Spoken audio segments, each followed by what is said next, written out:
Hello guys. तो आज हम स्टार्ट करने वाले हैं अपने क्लास 12th मैक्रो इकोनॉमिक्स का मनी एंड बैंकिंग चैप्टर का जो बैंकिंग वाला पार्ट है वो कंप्लीट करेंगे। तो इस वीडियो में एंड तक रहिएगा ताकि आपको सारी चीज़ें एग्ज़ाम में क्या आने वाले सबको समझ आए। Commercial bank. तो हमारा फर्स्ट टॉपिक है कमर्शियल बैंक। क्या क्या पढ़ना है ये देख लेते हैं। कमर्शियल बैंक में दो ही बैंक पढ़ना है, कमर्शियल बैंक एंड आपको एक सेंट्रल बैंक पढ़ना है। ठीक है, तो कमर्शियल बैंक में सबसे पहले इसका पढ़ना है आपको मीनिंग पढ़ना है कमर्शियल बैंक का कि कमर्शियल बैंक होता क्या है। देन इसके बाद इसके फंक्शन पढ़ने हैं कमर्शियल बैंक के। एंड देन इसके बाद creation of money, creation of money. ठीक है, कि मनी को कैसे क्रिएट करता है ये देखना है। तो चलिए स्टार्ट करते हैं। कमर्शियल बैंक क्या होता है? तो कमर्शियल बैंक क्या है? कमर्शियल एक बैंक एक फाइनेंशियल इंस्टीट्यूशन है जो कि क्या करता है, डिपॉजिट को एक्सेप्ट करता है। डिपॉजिट को एक्सेप्ट करने का मतलब ये हमारे डिपॉजिट, जनरल पब्लिक के डिपॉजिट को लेता है एंड इसके बाद ये लोन देता है, लोन एडवांस करता है। किस पर्पज़ के लिए? For the purpose of investment. अब मेन इसका क्या होता है, ये एम, इसका मेन एम होता है अर्निंग प्रॉफिट। ये मत लिख देना, एग्जाम में भी क्वेश्चन पूछता है कि कमर्शियल बैंक है उसका मेन एम क्या होता है। तो आप सोचेंगे ये हमको इंटरेस्ट देता है तो ये वेलफेयर के लिए काम करेगा।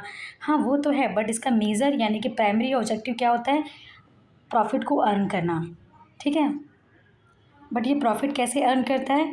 ये इस तरह से अर्न करता है कि ये डिपॉजिटर को, जो बैंक के पास जो हमारे पैसे होते हैं उस पर ये इंटरेस्ट देता है वो कम देता है, लेकिन जो बोरोवर है यानी कि जो जिसको ये लोन देता है उससे ये एक्स्ट्रा पैसे, उससे ये ज़्यादा रेट पर क्या लेता है, इंटरेस्ट लेता है।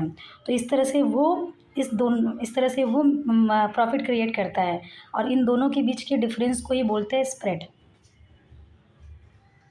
अब बात समझ आ गया कि बैंकिंग क्या होता है।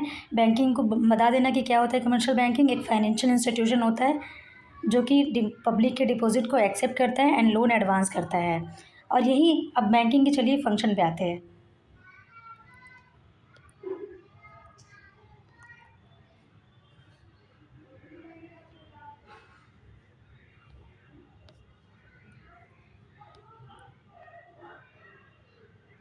तो स्टार्ट करते हैं फंक्शन। सबसे पहले इसकी primary function and secondary function होगा। तो प्राइमरी फंक्शन में क्या होगा? प्राइमरी फंक्शन में इसका ये होगा कि ये डिपॉजिट को एक्सेप्ट करने वाला और लोन को देने वाला जो इसका फंक्शन होता है।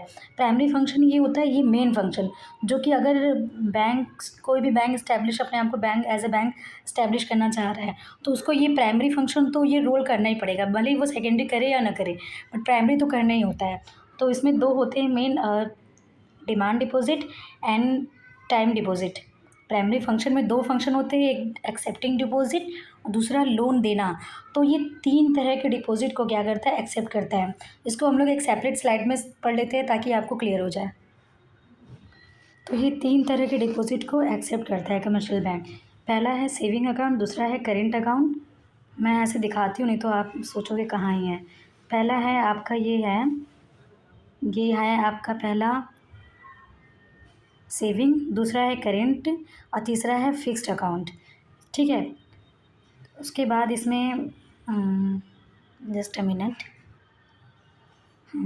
सेविंग अकाउंट में जो रेट ऑफ इंटरेस्ट है वो तो मिलता है और करेंट में बल्कि मिलता नहीं है, बल्कि उससे सर्विस चार्ज लिया जाता है, क्योंकि ये बिजनेसमैन अपने कामों के लिए खोलते हैं इस अकाउंट को। ठीक है, और फिक्स्ड अकाउंट में केवल आपको ये बताया कि फिक्स्ड अकाउंट में आप पैसे रखते हो पर्टिकुलर टाइम के लिए और उसको मैच्योर होने के बाद ही उस पैसे को आप निकाल सकते हो। तो कह सकते हैं इसमें रेट ऑफ इंटरेस्ट काफ़ी ज़्यादा होता है, जबकि सेविंग अकाउंट में क्या होता है, ठीक है, होता है बट लेस होता है। करेंट अकाउंट में मिलता ही नहीं है रेट ऑफ इंटरेस्ट। ठीक है, कह सकते हैं हाई, लो, इसमें मिलता ही नहीं है। और चेकेबल फैसिलिटी, CF क्या स्टैंड है, ये स्टैंड कर रहा है चेकेबल फैसिलिटी। तो चेक की जो फैसिलिटी आपको मिलती है वो सेविंग अकाउंट में भी मिलती है, बिकॉज जब चाहे आप उससे आप पैसे निकाल सकते हो सेविंग अकाउंट से। जो हमारे और आपकी सबके जनरल कॉमन पब्लिक है उसके किस मेनली किस अकाउंट में होते हैं, सेविंग अकाउंट ही होते हैं उनके। और करेंट अकाउंट, तो करेंट अकाउंट में तो इसमें आप ऑब्वियसली चेक फैसिलिटी मिलती है, क्योंकि बिजनेसमैन ही ओपन करते हैं मेनली है। फिक्स्ड अकाउंट में कोई चेक की फैसिलिटी नहीं मिलती। क्यों नहीं मिलेगी? बिकॉज इसमें केवल 2 बार ही ट्रांजेक्शन करते हैं, 2 time transaction, at the time of deposit करते समय और दूसरा विदड्रॉ करते समय।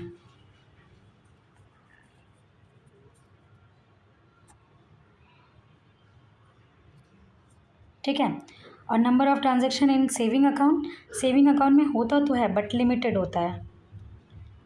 हर एक बैंक का अलग अलग होता है, तो आप ये चेक कर सकते हैं। करेंट अकाउंट में आप जितने चाहे उतनी बार ट्रांजैक्शन कर सकते हैं, क्योंकि आपको तो काम है तभी तो आप करेंट अकाउंट ओपन किए हैं। ठीक है, इसमें क्या है? अनलिमिटेड।